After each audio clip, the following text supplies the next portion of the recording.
Assalamualaikum warahmatullahi wabarakatuh, adik-adik mahasiswa yang Ibu banggakan ya. Baiklah, hari ini ya kita akan membahas tentang RPS dari perkuliahan Psikologi Kesehatan Reproduksi ya, dan juga sedikit penjelasan tentang kontrak perkuliahannya ya. Nah, baik adik-adik ya, seperti dilihat di sini, untuk di RPS sendiri di minggu pertama ini akan Ibu isi tentang terkait dengan penjelasan untuk RPS dan juga kontrak perkuliahan. Kemudian untuk minggu kedua itu kita akan membahas ya topik tentang gambaran aborsi secara umum ya, kemudian pro dan kontra aspek legal tindakan aborsi ya. Ini nanti mulai minggu kedua ini nanti sudah mulai kita semacam ada tugas ya, pembagian kelompok ya adik-adik ya, tergantung nanti jumlah materi yang akan yang ada di RPS ya tentunya. Nah, nanti dibagi saja ya sesuai dengan kelompoknya sesuai dengan jumlah materi yang ada di RPS. Kemudian di minggu ketiga itu topik yang kita bahas itu terkait dengan peranan atau kendali sosial budaya terhadap masalah kesehatan reproduksi ya. Bagaimana kita akan juga di sini dibahas tentang sunat perempuan kalau eh, di WHO ya, teman-teman di sana itu ya, teman-teman periset di sana itu sering menyebutnya dengan female ya genital mutilation ya, FGM ya. Ini yang untuk yang sunat perempuan.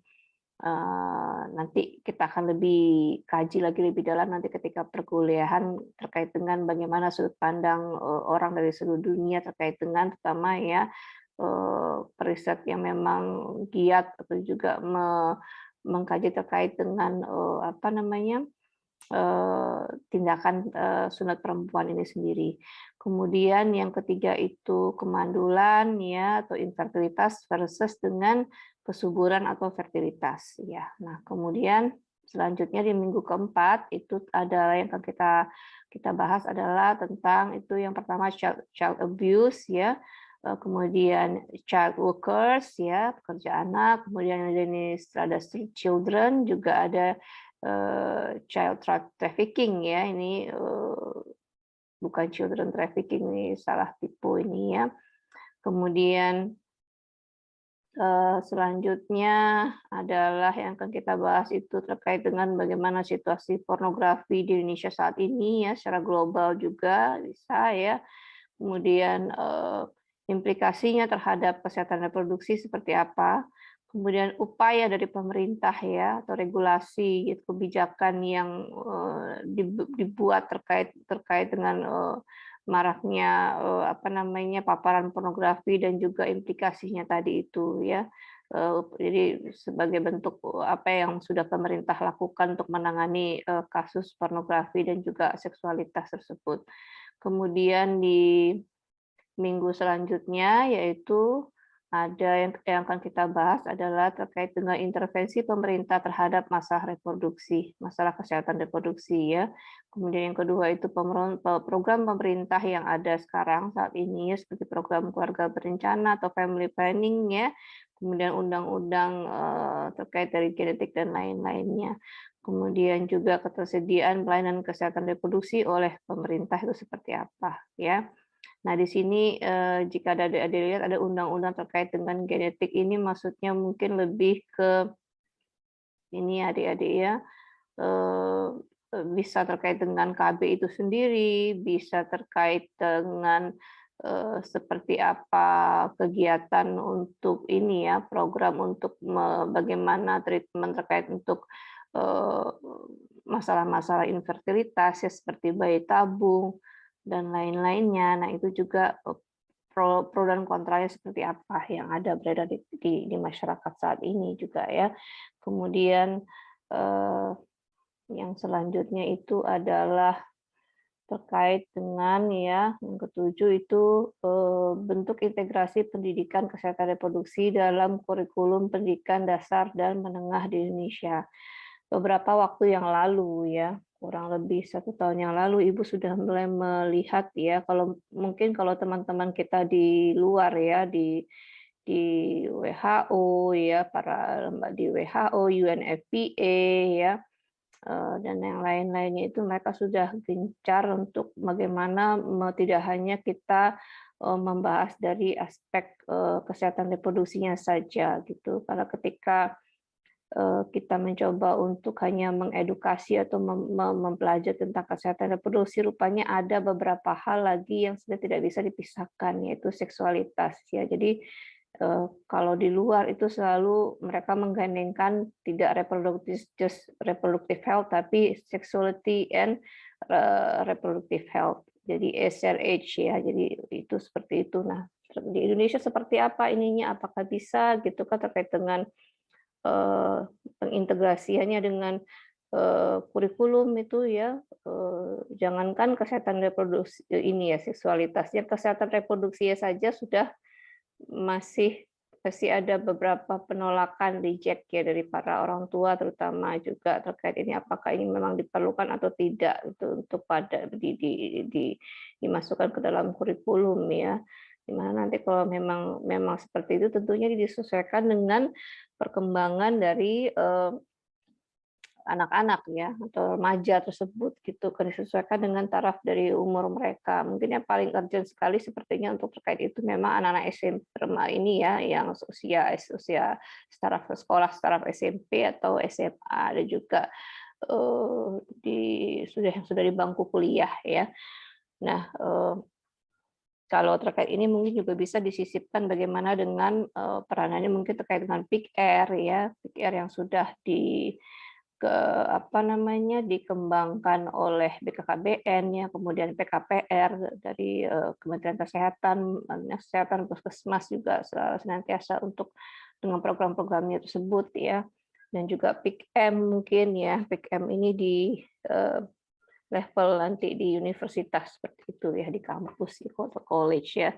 Nah, nanti kita akan bahas lagi lebih dalam. Kemudian ini ada UTS pada minggu ke-8, minggu ke-9 itu kita mulai, eee, ini adik-adik ya, dengan, Bu Mary Ramadhani ya, yang akan mengampu perkuliahan setelah UTS, ya di mana topik yang akan diberikan oleh Bu Mary Ramadhani nantinya yaitu ya, eee terkait dengan perlindungan perempuan, ya kan, kemudian, perkosaan, seksual harassment ya, domestic violence ya, seperti kita lihat ini yang untuk kajian terkait ini tiga tiga item ini ya, memang sampai sekarang masih, eee, belum selesai ya adik-adik ya, terutama yang berapa yang lalu kita dengar bahwasannya bagaimana rancangan undang-undang, apa namanya, terkait seksual harassment ini ya, bagaimana perlindungan terhadap perempuan ini juga akhirnya tidak dimasukkan dalam agenda pembahasan dalam prolegnas. Nah, Ibu tidak mengikuti lagi sampai dengan sekarang seperti apa perkembangannya. Mudah-mudahan, eee apa namanya, masih bisa, diikutkan mungkin kalau ke agenda prolegnas berikutnya atau seperti apa ya nanti. Semoga menjadi jauh lebih baik ya adik-adik ya. Eee, Kemudian juga, yang hal yang lain ya untuk pertemuan di, minggu ke-10 itu terkait dengan materinya nih perlindungan kesehatan reproduksi pada keadaan gawat darurat ya. Keadaan gawat darurat di sini berarti emergency. Emergency ini seperti apa? Misalnya terkait dengan kasus kebencanaan ya. Bisa bencana alam, bencana non alam. Kalau bencana alam ya seperti namanya sudah bencana alam ya berarti banjir ya kan, gempa bumi, tsunami ya, landslide ya, tanah yang seperti yang teman-teman kita di Palu alami itu ya, adik-adik ya. Eee, Bagaimana, yang harus kita lakukan? Mungkin kita harus lebih banyak mengkaji bagaimana aspek dari, mitigasinya seperti apa, preparedness seperti apa, kesiapsiagaannya seperti apa, gunanya apa adik-adik, agar tentunya, eee, tidak banyak korban yang jatuh ya dikarenakan, kejadian-kejadian tersebut ya, yang emergensi tadi itu ya. Kemudian bagaimana bencana non alam, bencana umum non alam ini seperti apa ya, human made, bukan alam yang buat, tapi karena dari faktor manusianya ya, misalnya kebocoran limbah bahan kimia yang akhirnya mencemari ini adik-adik, mencemari apa, sumber air ya, air minum ya, di suatu komunitas, atau bagaimana yang lainnya, atau misalnya ledakan yang terjadi di sebuah pabrik ya, dikarenakan adanya mungkin seseorang yang membuang sampah atau puntung rokok sembarangan, sementara area tersebut di pabrik tersebut memang rawan memang ini ya, terjadinya kebakaran ya, atau flammable seperti itu. Ya, itu jadi adik-adik bagaimana antisipasinya ya, yang harus kita lakukan terkait dengan perlindungan kesehatan reproduksi di sini ya, pada keadaan gawat darurat, itu terutama pada kelompok-kelompok rentan, yaitu siapa saja, wanita, perempuan, anak-anak, remaja ya, dan juga lansia, orang-orang dengan disabilitas seperti apa ya adik-adik ya. Nah, jadi kita harus melihat itu jangan yang ada di depan mata saja, jangan cenderung wait and see yang kita bisa nanti kita bahas lebih banyak di sini. Kita juga harus belajar bagaimana kesiapsiagaan kita tadi ya, terkait dari bencana tersebut ya, untuk keadaan gawat darurat emergency ya. Kemudian selanjutnya adalah bentuk-bentuk penyalahgunaan nafsa ya. Ya, ini narkotika ya, dan kawan-kawannya ya adik-adik ya, bentuk-bentuk penyalahgunaannya, kemudian besaran masalah penyalahgunaan dari nafsa itu sendiri, dan juga implikasi terkait dengan penyalahgunaan nafsa ya. Kemudian ada dampak pembangunan ekonomi terhadap kesehatan reproduksi ya, ada dampak industrialisasi terhadap kesehatan reproduksi, dan juga dampak perubahan lingkungan terhadap kesehatan reproduksi ya. Ini kajian-kajian yang menarik nantinya akan kita bahas ya. Kemudian juga bagaimana aspek religi dan keagamaan dalam penanganan masalah kesehatan reproduksi. Ya, ini juga jika adik-adik banyak melihat berita ya, atau membaca-baca dari media massa ya, mungkin akan sangat mudah menafsirkan atau menganalisis terkait dengan bagaimana peranan dari aspek religi dan juga keagamaan dalam penanganan masalah kesehatan reproduksi seperti apa ya. Kemudian yang selanjutnya itu adalah inseminasi buatan dan bayi tabung ya. Ini apa ini adik-adik? Nah, jika adik-adik tahu, ini adalah salah satu metode untuk penanganan kasus infertilitas ya, pada suatu pasangan suami istri yang mungkin sudah 1 tahun atau 2 tahun menikah tapi tidak kunjung memiliki, istrinya tidak kunjung hamil ya. Jadi tidak yang perhatian ditunggu-tunggu ini tidak datang-datang, tidak kunjung datang ya. Tidak kunjung hamil selama 1 sampai dengan 2 tahun usia perkawinan dengan apa namanya, memang yang sudah melakukan hubungan seksualnya tanpa pelindung ya adik-adik ya. Tidak pakai barrier seperti itu, tidak pakai KB ya. Kalau bisa pakai KB otomatis nggak bisa hamil ya kan. Jadi memang seperti itu ininya. Tidak pakai KB dan minimal dia sudah 1 tahun atau 2 tahun menikah ya. Kemudian juga ada pemilihan bayi berdasarkan jenis kelamin, gender fetal screening ya. Nah, juga ada pelapisan genetik atau genetic screening ya. Kemudian ada etika dan hukum yang berkaitan dengan masalah teknologi reproduksi. Ya, adik-adik. Nah, kemudian lagi ada situasi ya, di topik terakhir, situasi penyimpangan orientasi seksual saat ini seperti apa ya. Tanggapan masyarakat juga bagaimana. Kemudian tanggapan organisasi pemerintahan atau non pemerintah itu seperti apa. Oke adik-adik ya, nah ini terkait dengan LPS-nya. Selanjutnya kita akan membahas sedikit tentang kontrak perkuliahan. Ya baik adik-adik, nih selanjutnya kita akan membahas ini tentang kontrak perkuliahan ya. Dalam kontrak perkuliahan ini ya, nah ini ya mata kuliah prasyarat dari mata kuliah psikologi kesehatan reproduksi itu adalah dasar kesehatan reproduksi dan juga dasar ilmu kesehatan masyarakat ya adik-adik.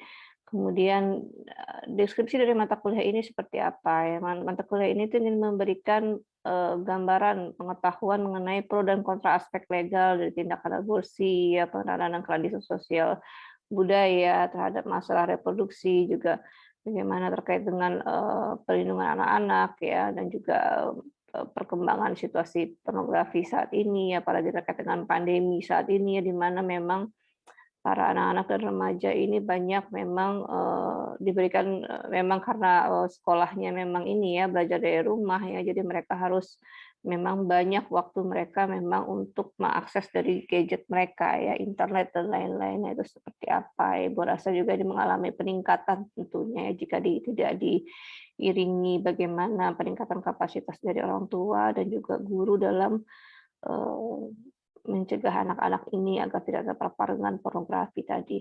Kemudian juga ini ya memang ya semua topiknya sudah ada dalam RPS tadi ya di dalam box penjelasan deskripsi mata kuliah ini.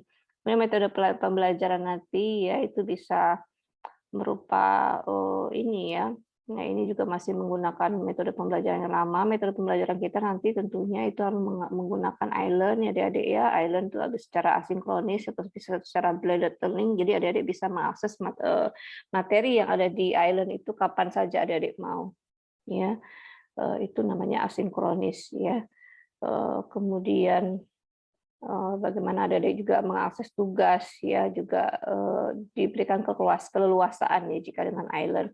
Nah, tapi bagaimana jika ingin tentunya kita kadang-kadang butuh, ini ya, apa namanya, kombinasi dengan sinkronis ya, secara online atau daring ya. Itu kita akan menggunakan media, Microsoft Teams ya. Dikarenakan kenapa Microsoft Teams, dikarenakan memang dari Udas Andala sendiri sudah berlangganan dengan Office 365 ini ya, adik-adik bahkan, dosen dan juga adik-adik mahasiswa tentunya sudah dibekali dengan dilengkapi dengan, email institusi ya, untuk khusus student ya, kalau dosen juga ada. Nah, itu yang memang terintegrasi dengan, apa, Microsoft, Teams ya, namanya Teams di situ. Nanti jika juga kita bisa padukan ya dengan beberapa metode, apa namanya, kuliah online lainnya ya, eee, tidak hanya MS Teams ya, banyak ya. Nah kemudian sometimes juga kita bisa gunakan WhatsApp Group. Oke adik-adik, dan, selanjutnya ini beberapa bahan bacaan yang bisa adik-adik, gunakan nantinya ya. Nanti juga akan ada beberapa bahan dari e-book dari Ibu ya, jika adik-adik nanti itu akan, bisa Ibu share juga kepada ketua PJMK-nya. Nah ini untuk, eee, penilaian ya, proses itu 40% ya, eee dan proses itu dilakukan setiap pertemuan ya adik-adik ya, di mana penilaian proses itu dilakukan berupa penilaian individu menggunakan instrumen rubrik ya, rubrik penilaian sesuai dengan capaian pembelajaran telah ditetapkan. Maka aspek yang dinilai pada penilaian proses mencakup mengajukan pertanyaan yang relevan ya, ini berarti keaktifan selama di perkuliahan ya, bertanya atau menjawab atau membantu menambahkan atau menyanggah ya. Kemudian menjawab pertanyaan diskusi dengan tepat, mengungkapkan pendapat, gagasan, dan masukan yang konstruktif, dan juga menghargai pendapat orang lain, bekerja sama, dan juga memiliki kemampuan bekerja sama dalam kelompok. Kemudian juga ada penilaian dari hasil, yaitu tugas, melalui tugas, dari UTS atau UAS. Nah, untuk penilaian proses itu 40%, UTS dan UAS itu 25%, dan tugas kelompok itu 10%. Kemudian bagaimana dengan norma akademiknya, mahasiswa itu diharapkan ya kehadiran mahasiswa dalam proses pembelajaran itu minimal 75% dari total pertemuan kuliah yang terlaksana ya. Kemudian kegiatan pembelajaran sesuai jadwal resmi dan jika terjadi perubahan tetapkan bersama antara dosen dan mahasiswa. Toleransi keterlambatan tuh 15 menit ya adik-adik ya. Kemudian, selama proses pembelajaran berlangsung HP-nya dimatikan. Nah, ini kondisi ini kan, ketika kita sebelum pandemi ya, di mana kalau sekarang kita sudah pandemi ini justru kita memang, banyak ya waktu kita memang, harus, eee, sering untuk mengakses ini ya, apa namanya, gadget ini tadi ya kan adik-adik. Nah kemudian, pengumpulan dan presentasi tugas kelompok ditetapkan sesuai jadwal ya, kemudian ditetapkan jadwalnya oleh dosen sebelum perkuliahan dan berpakaian sopan dan nah ini ya, bersepatu dalam perkuliahan. Mungkin ya karena kita daring ya, jadi berpakaianlah yang sopan dan santun saja selama ini kan kadang-kadang kan kita kan harus on cam ya. Kemudian, pakai baju, kemeja putih dan celana hitam untuk pria dan rok hitam bagi perempuan pada saat UTS dan UAS. Ya, kemudian kecurangan dalam ujian atau nilai mata itu akan, berdampak pada di mana nilai mata kuliah yang bersangkutan akan menjadi tidak dihitung ya, alias nol, nilai tidak dianggap tidak ini ya. Oke, adik-adik, mungkin itu saja dicukupkan ya untuk saat ini ya terkait dengan penjelasan RPS dan juga kontrak perkuliahan untuk sesi diskusi dan tanya jawabnya nanti akan kita lanjutkan nanti di island ya di forum ya di menu forum ataupun nanti dari WhatsApp group. Baik adik-adik, banyak maaf dari Ibu. Ibu akhiri dengan wabillahi taufik wa hidayah. Wassalamualaikum warahmatullahi wabarakatuh.